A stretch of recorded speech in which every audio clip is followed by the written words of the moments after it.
আশা করি আপনারা সকলেই ভালো আছেন।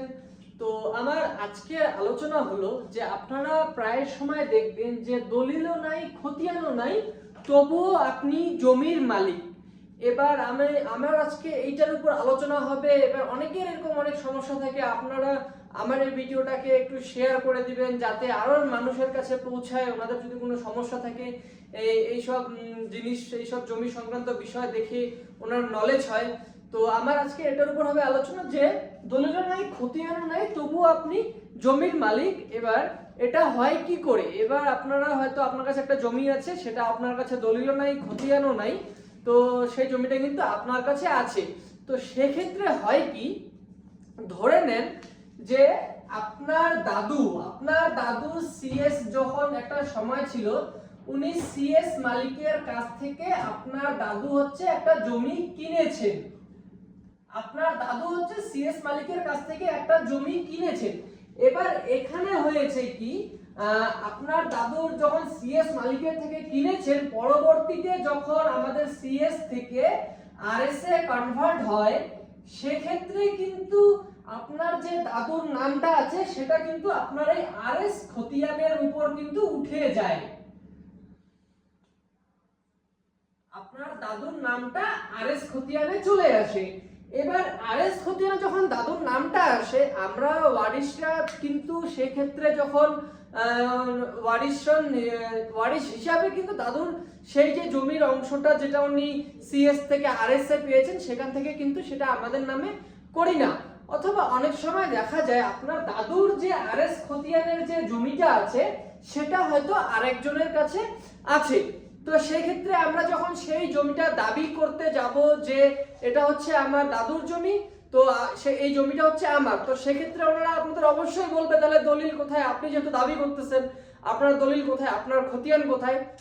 তো সেক্ষেত্রে হচ্ছে আমাদের করে নিতে হবে যে আমরা হচ্ছে ধরে নেন আমার দাদুর যারা ওয়ারিশ ছিলেন, এই দাদুর যারা ওয়ারিশ ছিলেন, এবার এই ওয়ারিশদের হচ্ছে একটা ওয়ারিশন সার্টিফিকেট, যেটা হচ্ছে আমরা অঞ্চল থেকে পেয়ে যাই। হ্যাঁ, সেখানে আবেদন করে একটা তদন্তের মাধ্যমে আপনারা একটা ওয়ারিশন সার্টিফিকেট পাবেন। কিন্তু তারপরেও সেই ওয়ারিশন সার্টিফিকেটটা পাওয়ার পরেও কিন্তু আমার কিছু কাজ আছে।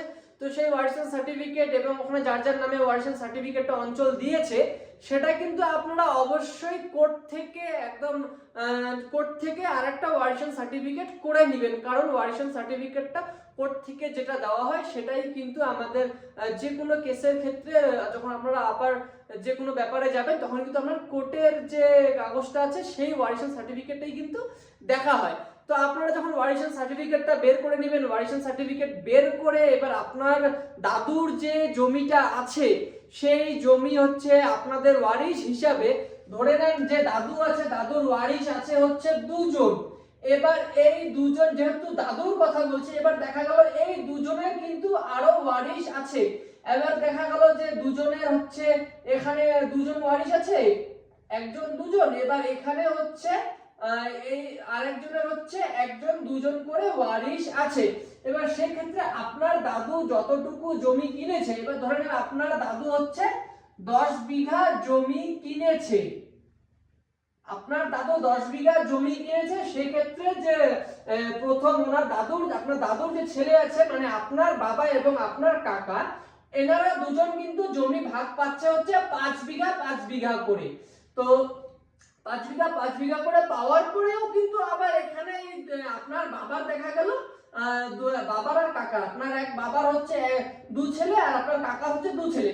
তো সেক্ষেত্রেও কিন্তু, যেহেতু আমি দাদুর কথা বলছি, সেক্ষেত্রেও কিন্তু আপনার এই 5 বিঘা জমিটা আপনাদের এই 2 ছেলের মধ্যে, এই 4 জনের মধ্যে কিন্তু এই 10 বিঘা জমি সেক্ষেত্রে ভাগ হবে। তো যখন এটা আমার এখানে ভাগ হবে, সেক্ষেত্রে আমার এই যে বাবা ও কাকা, এবার বাবার 2 ছেলে আছে, ওনারা পাবে হচ্ছে 2.5 বিঘা করে, আর ইনিও পাবেন হচ্ছে 2.5 বিঘা 2.5 বিঘা 2.5 বিঘা করে। জমিটা 10 বিঘা জমি কিন্তু ভাগ হবে। এবার সেই ক্ষেত্রে আপনি হচ্ছেন, যেহেতু আপনার দাদুর জমির কাগজ জমি দাবি করবেন, সেক্ষেত্রে আপনার দাদুর ওয়ারিশন সার্টিফিকেট যেটা, তারপর হচ্ছে আপনার বাবা যদি মৃত থাকে সেক্ষেত্রে আপনার বাবার ওয়ারিশন সার্টিফিকেট, এবং তারপরে যে আপনারা আছেন, এবার আপনাদের এই সমস্ত কাগজ নিয়ে কিন্তু যদি আপনারা আপনাদের সেই আরএস এ যে আপনার দাদুর খতিয়ানটা ছিল সেখান থেকে কিন্তু সেই খতিয়ানটা কেটে নিতে পারেন। এবার দেখা গেল আপনারা এই সব কাজগুলা করলেন না, সেক্ষেত্রে হয় কি অনেক সময় যাওয়ার পর এবার যখন আমাদের আরএস থেকে যখন এলআর এ খতিয়ানটা কনভার্ট হয়, আমার এলআর খতিয়ানে যখন খতিয়ানটা কনভার্ট হয়, এবার সেক্ষেত্রে দেখা গেল এই জমিটা যার পজিশনে আছে, এবার দেখা গেল আমি এই ওয়ারিশের মধ্যে কারো কাছে আমার দাদুর আরএস এর এই জমিটা পজিশনে নেই, সেক্ষেত্রে কিন্তু এলআর এ যার কাছে পজিশনে থাকে তার নামে কিন্তু খতিয়ানটা হয়ে যায়। তো যখন এই খতিয়ানটা তার নামে হয়ে যায় তখন তার পরবর্তীতে যদি আপনারা সেই জমি ক্লেম করতে যান, সেক্ষেত্রে কিন্তু আপনাদের অনেক সমস্যায় পড়তে হবে, যে যেহেতু ওনার নামে যার কাছে জমিটা পজিশনে আছে ওনার নামে এলআর এ খতিয়ান হয়ে আছে। তো এটাই হচ্ছে আমার আজকের আলোচনা, যে আপনার যে ওয়ারিশ হিসাবে আপনার যে কাগজপত্র আছে সেটা হচ্ছে আপনারা একটা ওয়ারিশের সার্টিফিকেট দিয়ে আপনারা এভাবে আপনাদের আরএস মালিকের কাছ থেকে আপনাদের নামে খতিয়ানগুলো করে নিতে পারেন। তো আশা করি আপনারা বুঝতে পারছেন, আপনারা আমার পাশে থাকবেন, ভিডিওতে আপনাদের কিছু জানার থাকলে কমেন্ট করবেন, শেয়ার করবেন, যাতে অনেক আরো মানুষের সুবিধা হয় এইসব বিষয়ের জন্য। আমি বিগত সময়ে সামান্য কিছু কয়েকটা ভিডিও ছেড়ে আমার সাথে প্রায় অনেক লোক যোগাযোগ করেছে, এবার আমি ওনাদের সমস্যাগুলো বুঝতে পেরেছি। এবার আরো লোকের কাছে যদি আমার এইসব আলোচনাগুলো পৌঁছায়, সেক্ষেত্রে ওনারা হচ্ছে এইসব আমার এই জমি সংক্রান্ত বিষয়ে এই আলোচনা শুনে ওনারা একটু জাগ্রত হবে, ওনাদের কাগজ হয়তো যদি কোনো ভুল থেকে থাকে ওনারা ঠিকঠাক করে নেবেন। তো আপনারা ভালো থাকবেন, আল্লাহ হাফেজ।